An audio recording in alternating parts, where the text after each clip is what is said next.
माछ बिकाने सब चले ढीमर के दरबार।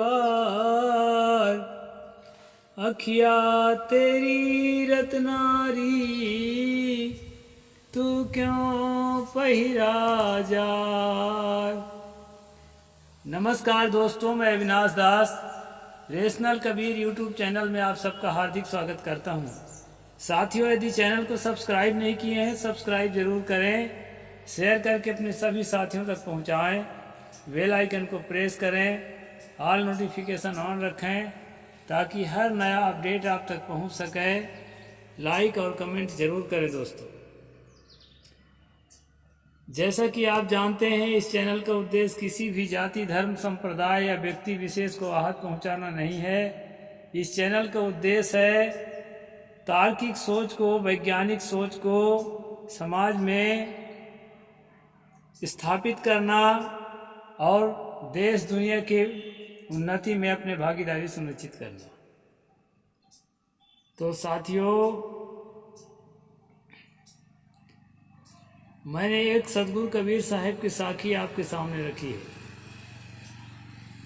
उसका मैं संक्षेप में अर्थ कर देता हूँ, फिर चलते हैं आज के प्रसंग पर, मनुस्मृति पर। सतगुरु ने कहा, मत्स्य बिकाने सब चले ढीमर के दरबार। ढीमर कहते हैं दोस्तों मछुआरा को, जो मछली बेच करके अपना जीवन चलाता है। केवट कहते हैं मल्लाह, ढीमर, इस तरह से कई शब्द से, और इन हर शब्दों से अलग अलग गोत्र भी होते हैं, लेकिन उन सब का काम लगभग एक होता है, नाव चलाना और मछली मारकर अपना गुजारा करना, लोगों को नदी पार कराना। तो यहाँ पर जो है ढीमर शब्द आया है दोस्तों। सतगुरु ने कहा, मत्स्य बिकाने सब चले। मछलियाँ सब अपने आप को बेचने के लिए चल दी। और कहाँ बेचने वाली है? ढीमर के दरबार। ढीमर के दरबार में अपने आप को बेचने के लिए चल दी। सतगुरु कहते हैं कि ये मछली, तेरी आंखें इतनी तीव्र है कि मीलों गहराई में, जहाँ प्रकाश का किरण भी ठीक से नहीं पहुँचता है, वहाँ भी तुम सब कुछ को ठीक ठीक देख सकती हो। लेकिन इस बात को क्यों नहीं देख पाती हो कि ढीमर के यहाँ जो अपने आप को बेचने चली हो, वह ढीमर सचमुच तेरा रक्षक है कि भक्षक है। साथियों, ये साखी किसी ढीमर पर या किसी मछली पर नहीं कही गई है। हम आप सब लोग मछली हैं, और ये शोषक लोग जो हैं, जो समाज का शोषण करते हैं, आर्थिक रूप से, शारीरिक रूप से, बौद्धिक रूप से, ये शोषक लोग हैं ढीमर। इस अर्थ में यहाँ पर साखी कही गई है, क्योंकि शोषक लोग हमें पकड़ पकड़ कर शोषण नहीं करते। हम अपने शोषण कराने के लिए स्वयं जाते हैं उनके पास। आज धार्मिक बनी हुई महिलाएं झुंड के झुंड बागेश्वर धाम, पंडोखर धाम, प्रदीप मिश्रा और क्या क्या है, बहुत सारा है, रामपाल, आसाराम, ये सब बहुत सारे जो हैं, कुछ लोग जेल भी में है तो भी उनके पंथ में जो है झुंड के झुंड जाते हैं। ये क्यों जाते हैं? बौद्धिक रूप से अपने आप को शोषित कराते हैं। शोषण करने वाला तो चाहता ही है कि कोई आए तो उसका मैं शोषण करूं, लेकिन हम अपने स्वेच्छा से जाते हैं, हमें पकड़ करके नहीं ले जाता। और स्वेच्छा से क्यों जाते हैं दोस्तों? स्वेच्छा से इसलिए जाते हैं कि पीढ़ी दर पीढ़ी हमें यही बताया गया है कि वहाँ जाने से तुम्हारा कल्याण हो जाएगा। और इन बातों को हम अपने दिलो दिमाग में इतनी गहराई पर रख लिए हैं कि उनको दिमाग से बाहर निकालना तो बहुत दूर, उन बातों के खिलाफ भी हम, हमारे हितकारी संत कोई कुछ कहता है तो हम तिलमिला उठते हैं। जबकि एक महामानव के अंदर जो आंखें हैं, उसके अंदर जो सोचने समझने की शक्ति है, उसी प्रकार आंखें और उसी प्रकार मस्तिष्क हमारे पास भी है। हम किसी बात को ठीक से सोचकर समझकर स्वीकार करते तो शायद एक अच्छा परिणाम आता, लेकिन ऐसा हम नहीं करते। हम किताबों में लिखी बातों को सही मानते हैं और उसको फॉलो करने लग जाते हैं। साथियों, जैसा कि मैं मनुस्मृति पढ़ कर के आपको सुनाता हूँ, तो ये मनुस्मृति पढ़ कर के इसलिए नहीं सुनाता कि इसमें लिखी गई बातों को आप फॉलो करें। समझने के लिए सुनाता हूँ कि धर्म के नाम से कैसी कैसी बातें हमारे दिलो दिमाग में थोपी गई हैं, और उन बातों को, उनमें से बहुत सारी बातों को आज भी हम फॉलो कर रहे हैं, जिसके कारण समाज में, देश में अनेक तरह की विसंगतियाँ जो है स्थापित होती हैं, और हम अपनी पीढ़ी को एजुकेटेड नहीं कर पाते हैं, गलत चीज़ों की शिक्षा देते हैं। धर्म के नाम से आज हम पुतला पुतरिया बना करके जीवित की तरह उसका सम्मान करते हैं, और जो जीवित माता है, पिता है, दादा दादी है, बड़े बूढ़े हैं, उनका हम सम्मान नहीं करते। क्यों नहीं करते? शिक्षा तो दी जाती है, उसके बारे में भी बताई जाती है कि उनका सम्मान करना चाहिए। इसके बावजूद भी हम सम्मान क्यों नहीं करते? इसलिए नहीं करते कि उनके सम्मान करने में हमें कीमत चुकानी पड़ती है। निर्जीव पदार्थ का हम सम्मान करें चाहे अपमान करें, वो तो उसकी कुछ भी अपेक्षा नहीं होती है, वो तो निर्जीव ही है, इसलिए वो जो है सस्ता पड़ता है। उसको हम लाखों करोड़ों भी दे सकते हैं और खाली फूल रख करके हम भेंट चढ़ा सकते हैं। लेकिन माता बीमार है, पिता बीमार है, डॉक्टर बोला भाई 50,000 लगेगा, 1,00,000 लगेगा, तब हमारा जो है पसीना छूटने लगता है। दादा दादी बड़े बूढ़े बीमार हैं, लगता है अब तो ये किसी काम का नहीं है, 1 रुपया कहीं से कमा के नहीं ला सकता, तो ना भी बचे तो कोई बात नहीं है। हम ये बात सोच नहीं पाते हैं कि अपने जीवन में जितना भी हो सका है, जैसे आज हम जी जान से जुटे हैं अपने बच्चों के लिए, अपने लिए, उसी प्रकार ये हमारे दादा दादी, हमारे माता पिता, हमारे अन पेरेंट्स जो हैं, जी जान से जुट करके और हमारे हितों की सुरक्षा के लिए, संरक्षण के लिए, हमारी उन्नति के लिए अपने आप को पूरी तरह से खपा दिए। आज बूढ़े बूढ़ी हो गए हैं तो हमें जो है लगता है कि ये तो धरती का बोझ है।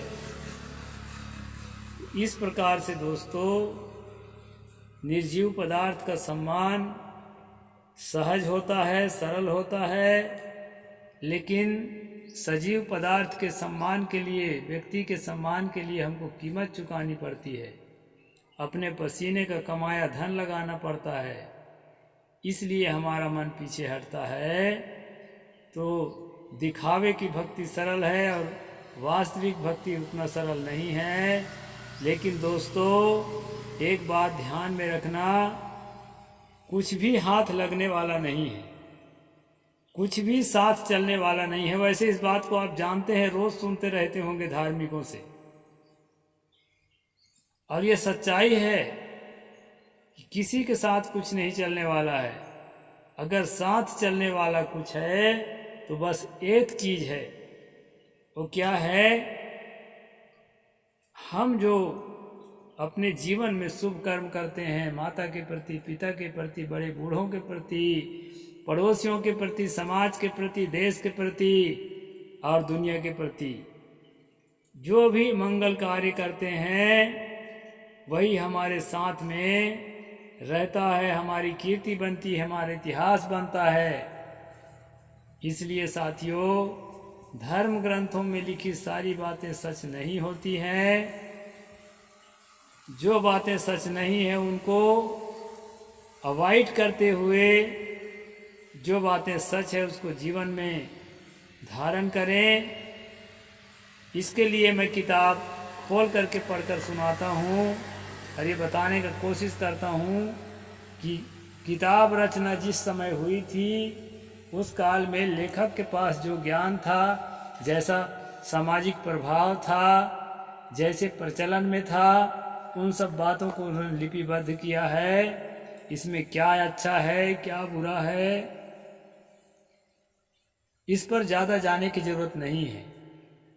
समझने की ज़रूरत है कि जो बुरा है उसको हम फॉलो नहीं करेंगे और समाज को जागृत करेंगे कि धर्म के नाम से, ईश्वर के नाम से, परमात्मा के नाम से जो बातें कही गई है उस समय के तत्कालीन लेखक की देन है।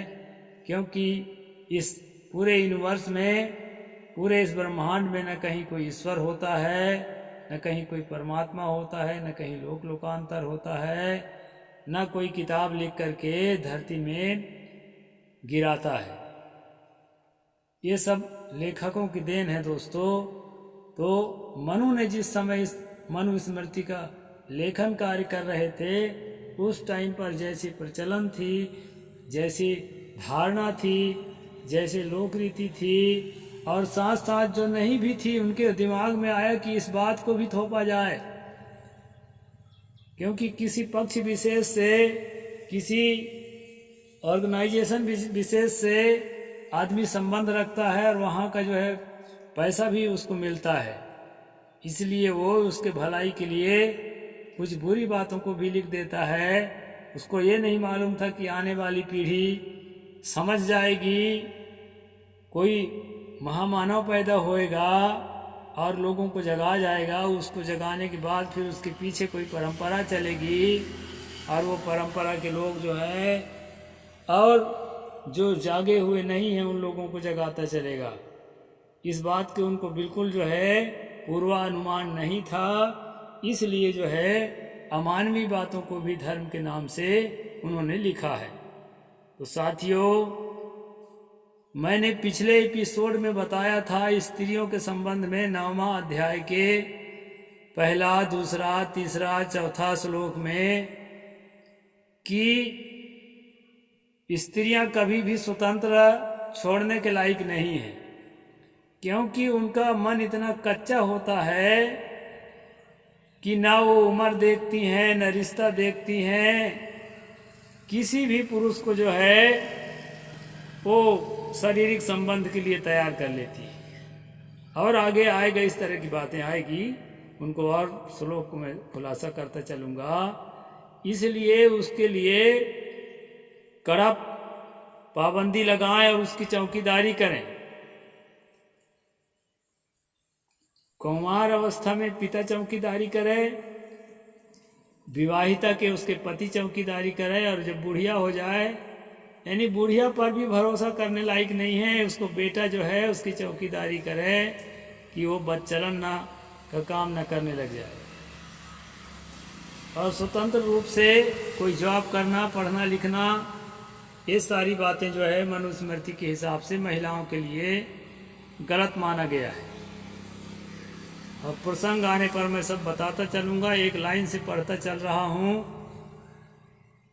कल हमने आखिरी में देखा था कि विवाह के समय आने पर भी अगर पिता विवाह नहीं कर रहा है तो पापी है, और विवाह करने के बाद पति अगर शारीरिक संबंध नहीं कर रहा है तो वो भी पापी है, और बुढ़ापे में उसका देख रेख नहीं कर रहा है तो पुत्र भी पापी है। इस तरह से 3 तरह के पाप स्त्री के प्रति पुरुष को बताया गया था दोस्तों।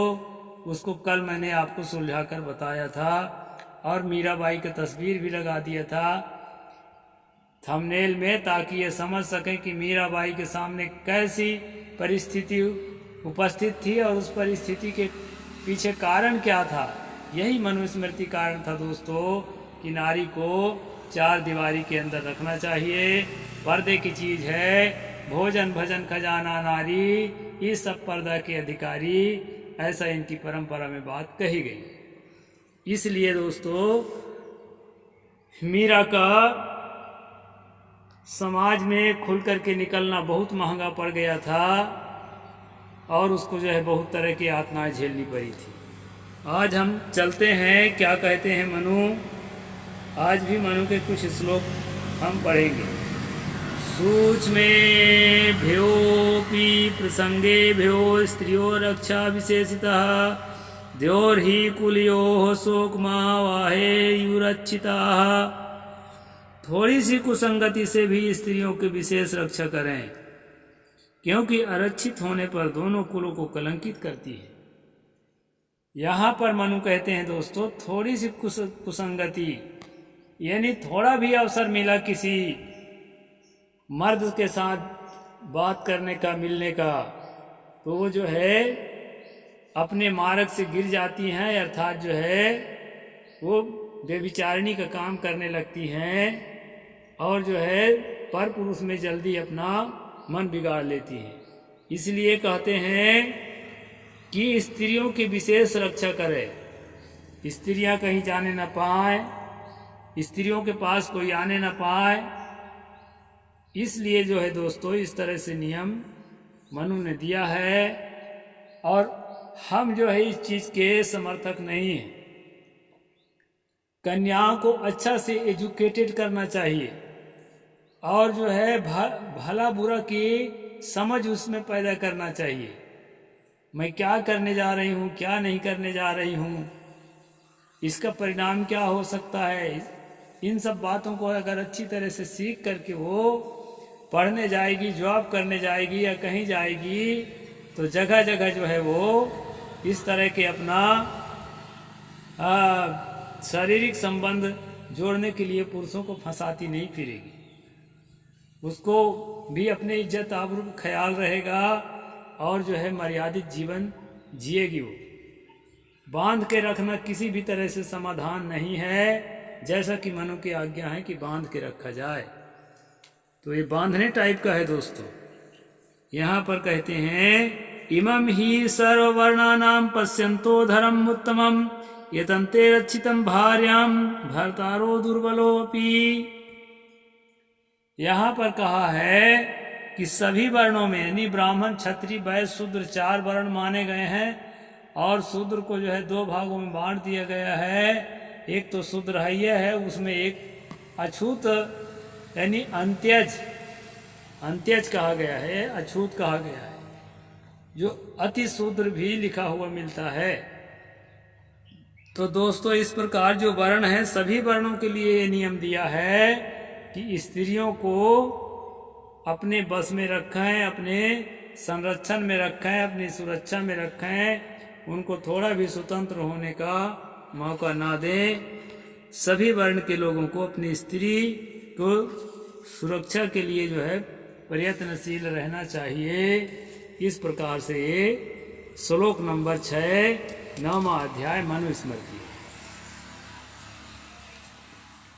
स्वां प्रसूतिं चरित्रं च कुलमात्मानमेव च स्वयं च धर्मं प्रयत्नेन जायां रक्षन् हि रक्षति। स्त्री की रक्षा में प्रयत्नशील मनुष्य अपनी संतान, चरित्र, कुल, आत्मा और धर्म की रक्षा करता है।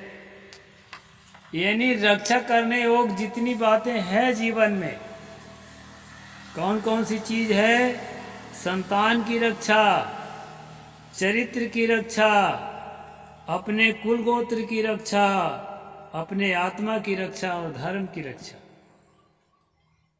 यहाँ पर कहते हैं कि अपने स्त्री की जो रक्षा करता है, ये सारे चीजों की रक्षा अपने आप हो जाती है। यानी स्त्री के द्वारा यदि कहीं पर किसी प्रकार बॉयफ्रेंड या मतलब अफेयर इत्यादि के चक्कर में पड़ गई तो आपके संतान दूषित हो जाएगी, आपके चरित्र दूषित हो जाएगा, आपका कुल गोत्र दूषित हो जाएगा, आपके आत्मा जो है पाप से लद जाएगी और आपका धर्म भी बिगड़ जाएगा। इतना सारा नुकसान है। इस नुकसान का भय इसलिए दिखाया गया है दोस्तों, ताकि स्त्री को अच्छी तरह से कब्जा में रखा जा सके, अपने बस में रखा जा सके, उनको किसी भी प्रकार से स्वतंत्र रूप से सोचने, बोलने या करने का अवसर ना मिले।